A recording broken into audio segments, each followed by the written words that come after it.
Thanks very much, Ivan, and good morning, everybody, and you're all very welcome here today.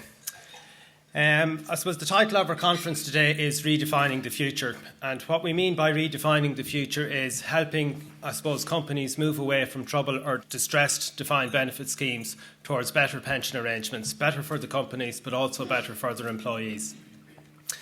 Now, I suppose just looking out at the room, it's quite a spread out room, so you all look like a very wide audience from up here on the podium. But the audience today is quite wide and varied.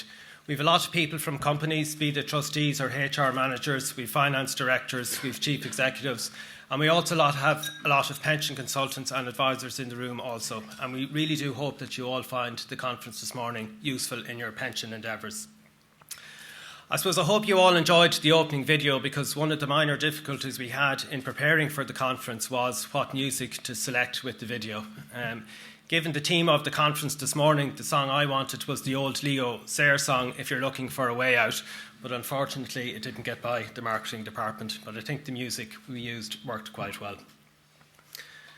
Okay, as I said, the title of the conference this morning is Redefining the Future, and my job is to set the scene for the speakers that are going to follow after me. But I suppose, as I hinted, and just to be clear from the outset, we don't think the future in pensions is defined benefit. We think defined benefit time has come, and it's now time to move on to new types of pension arrangements. I think in corporate pensions in Ireland and other countries, the two key players obviously are the employers who fund the pension schemes and the employees or the members within the schemes that ultimately receive the benefits. And if you look to what both of these constituents need, first of all, the employers want sustainable and affordable pension schemes, and secondly then the employees want secure, transparent and increasingly flexible pensions. And what we will argue this morning is that when you look at defined benefit schemes, they no longer meet these two key objectives, and it is time to move on to new solutions. So what we're going to do this morning is introduce you to two new products, sovereign annuities, which Shane O'Farrell will discuss after me, and defined contribution plus, or DC plus as we simply call it, which Enda Walsh will talk about. Now, I'll introduce these products briefly, but just before I do, I suppose I want to reminisce or maybe just review the current status of defined benefit schemes in Ireland. And I suppose this conference this morning isn't about bashing DB or talking down DB. It is talking about moving on to new pension arrangements. I suppose just what I'd like to do first is acknowledge some of the success of DB, because when we talk about DB, we do tend to talk about it in a negative way. And there have been some important successes in DB and lessons for us to learn as we move on to new types of pension arrangements.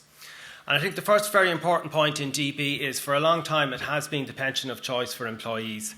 Employees love the simplicity of DB. Their benefit when they get to retirement is linked to the proportion of service they have in the company, and is linked to their salary at retirement. And the big advantage this gives employees, it allows them to create a very clear sort of mental financial picture of what their future is going to be like in retirement. And that's an important thing we need to create as we move on to new types of pension arrangements.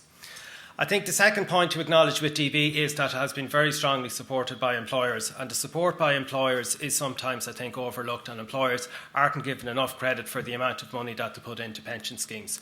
And again, the important takeaway here is, even though employers need to move away from defined benefit schemes, they're not looking to move away from providing pensions for their employees. Employers are very supportive of pensions and want their members to have good incomes in retirement. And the basic success, which must be noted in defined benefit, is just the amount of money that's been accumulated. I suppose despite the woes of defined benefit schemes, we can't forget the simple fact that DB schemes within Ireland have accumulated assets of over €50 billion, and that's a huge amount of money for a small country like Ireland to have accumulated. So again, as we move on to new pension arrangements, it's very important to remember, as we move away from DB and maybe to new types of arrangements, we're not starting from zero in the new arrangements. We're going to be bringing a lot of that €50 billion with us, so we're not starting from scratch and trying to solve the problem. However, I suppose despite the DB successes that I've acknowledged there, most people accept that the DB pulse is weakening. I think two of the great mega trends in developed economies over the last 25 years have been, firstly, I suppose the way economies are managed or even manipulated to have very low interest rates now, and that means low investment returns for all savers. And the second big trend then has been the ever-increasing longevity driven by rapidly falling mortality rates, particularly in the pensioner population. Now, when you combine both of these factors, they mean that pensions are now very, very expensive. And then this combined with the environment we're in, particularly say the accounting standards where the reporting of pensions costs is much more transparent, and again the tougher economic environment that employers are finding themselves in, mean that today now there are less than 900 defined benefit schemes in Ireland that have active members within them. It is estimated that of those 900 schemes, 80% are in deficit, and the accumulated deficit for those schemes is in excess of €8 billion. Now, I suppose as well as those difficulties, there are further changes that are expected over the next 12 to 24 months, which I think are going to further accelerate the decline in the number of defined benefit schemes in Ireland. The first one is the reintroduction of the funding standard. I suppose, as you are all aware, the funding standard is currently in suspension, but will be introduced most likely by the Pensions Board towards the end of this year. And what this will mean is that trustees will have to submit funding proposals to show how they're going to solve the deficit problems in their schemes. And unfortunately, this is going to mean for many schemes very significant benefit reductions, or even for a certain number of schemes closure.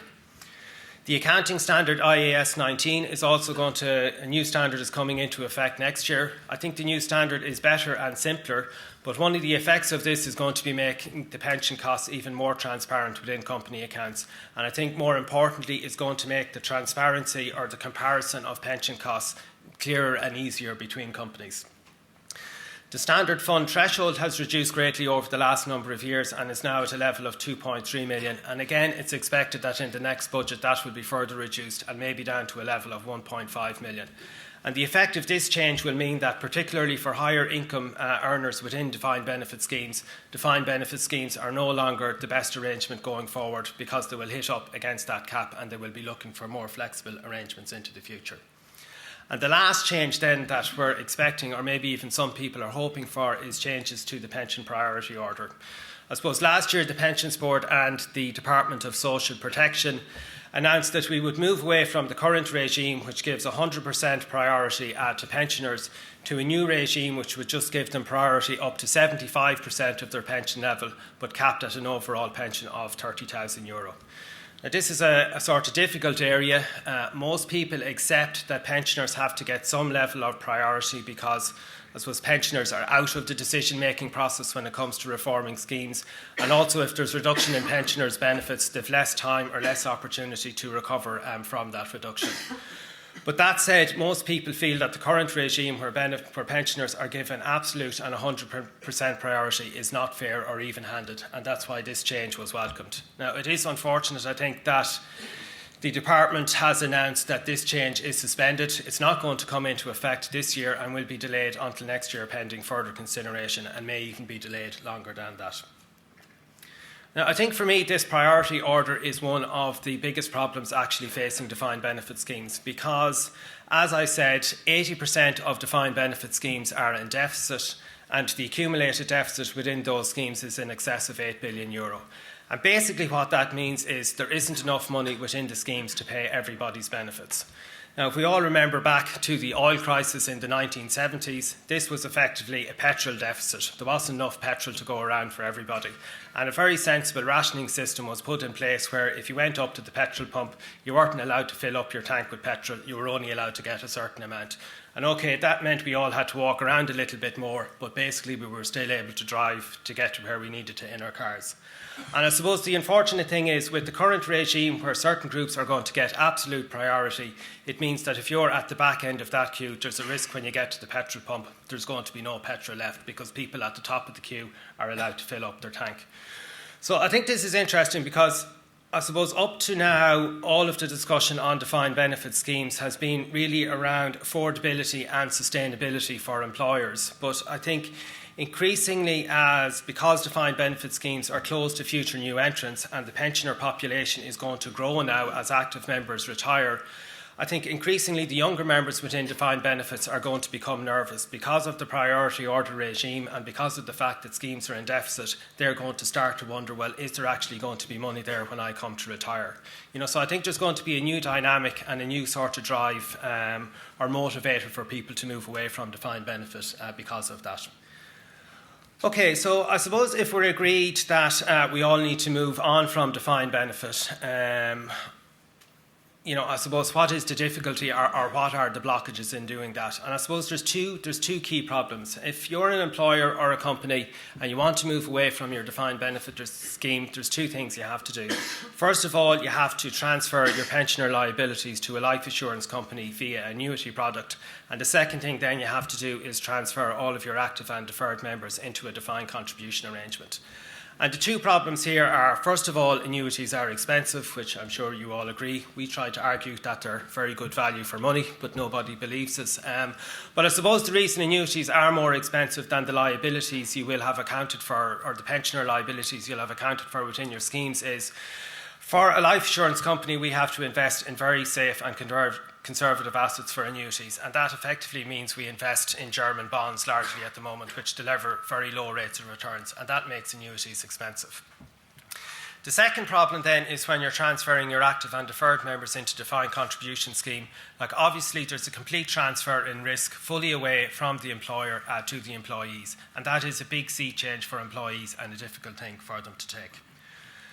So what we're going to talk about at the conference this morning, I suppose, is not problems, but two potential solutions for these problems. So we're going to introduce you to sovereign annuities, which are a cheaper way for companies to deal with their pensioner liabilities, and then a new product, DC Plus, which will be the first defined contribution plan, which will allow people to secure or bank a fixed level of pension within their defined contribution plan.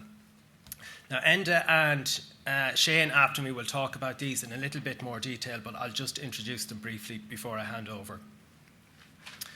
Okay, sovereign annuities first. I think most people here will have heard some discussion about sovereign annuities, and there's been a lot of speculation about this product.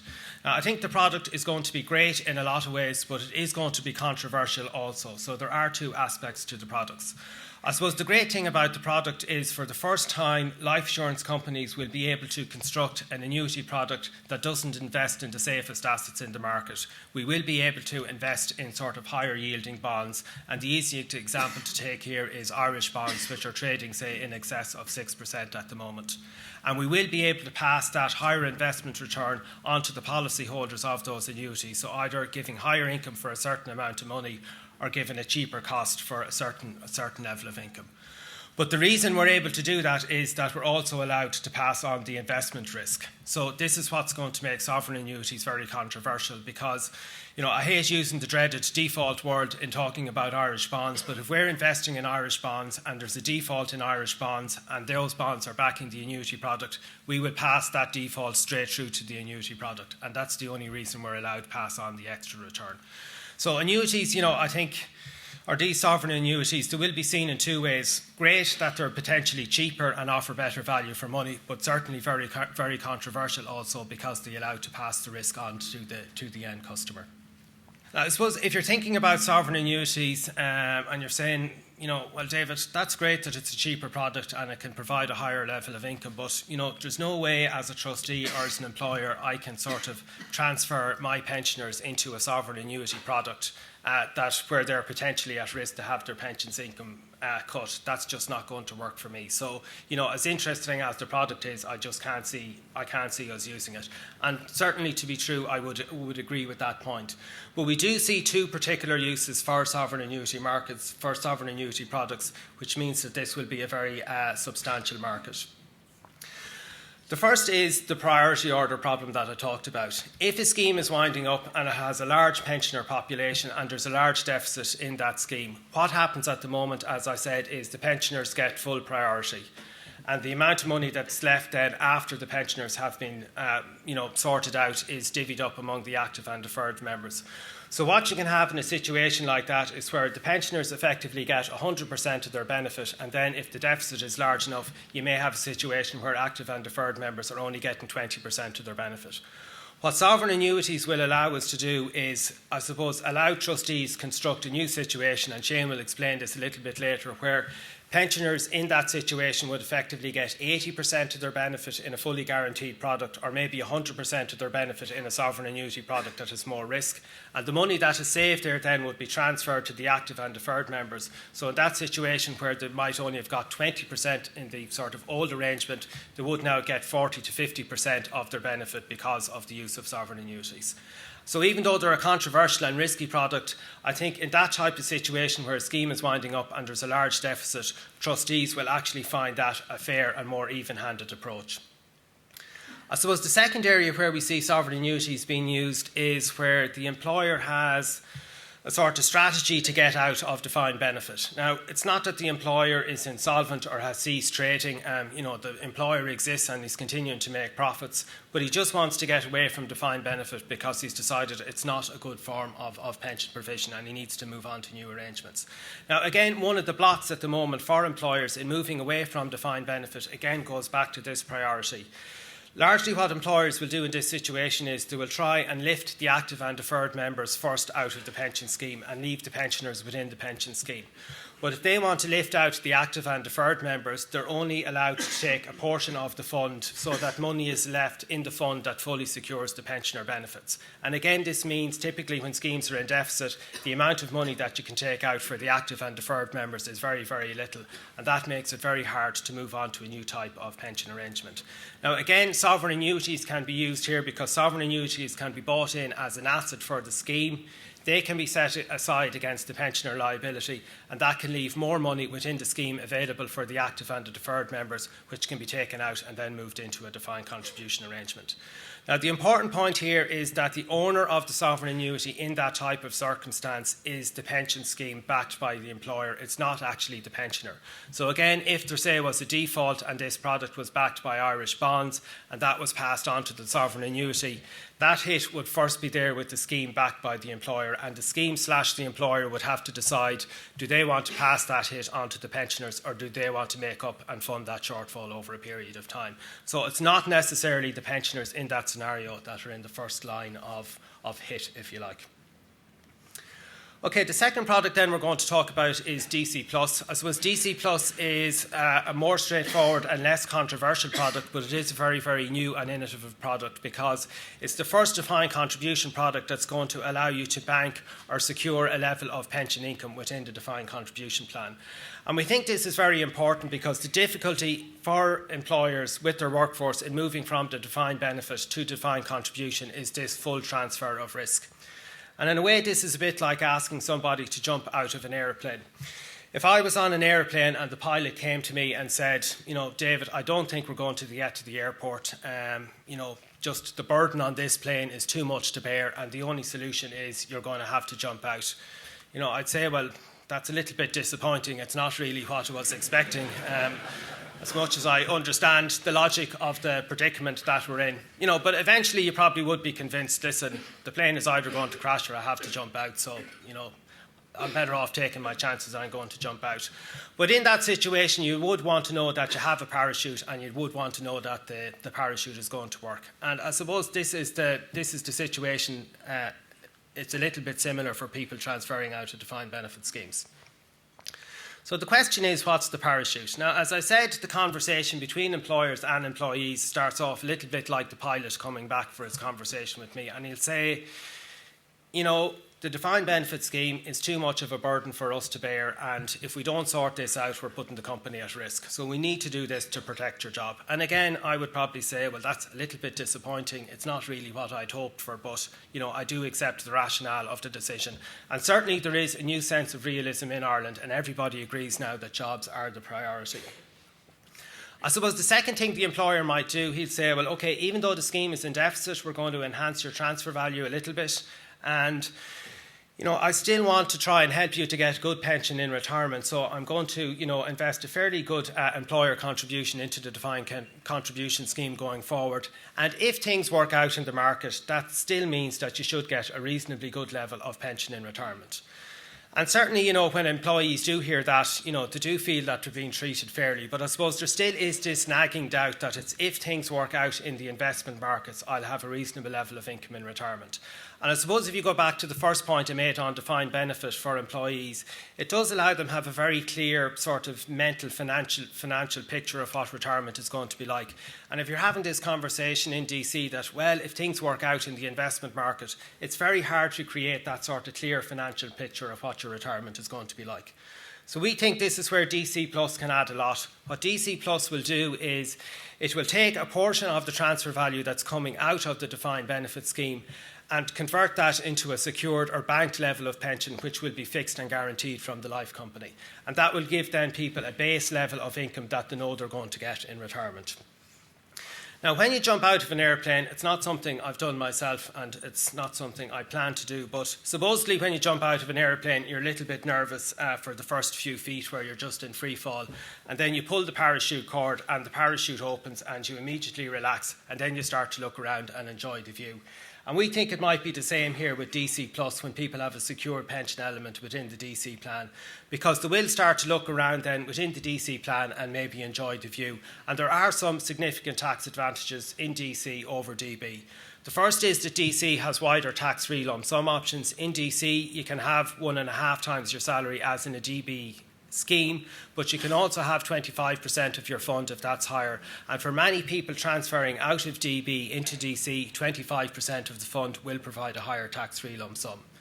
The second point is within DC there's easier access to ARFs, and again one of the things that we'll see when Ian talks later on is a lot of people in defined benefit schemes at the moment are actually looking for ways to convert some of that income into capital into an ARF. So there is big demand for ARFs and there is much easier access to ARFs within defined contribution schemes. And the last point goes back to my petrol queue analogy. I suppose for a lot of people there will be a nagging doubt that their pension is not secure within the defined benefit scheme. That is not the case within DC or DC Plus. People have an individual ring-fenced account, and that is going to make people feel a lot more secure about their pension in retirement.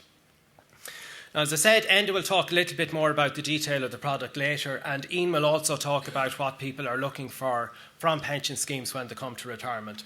But I suppose the key point for me is what people want in retirement is, what people look forward to in retirement is this sort of clear financial mental picture that they can have on what their retirement resources are going to be.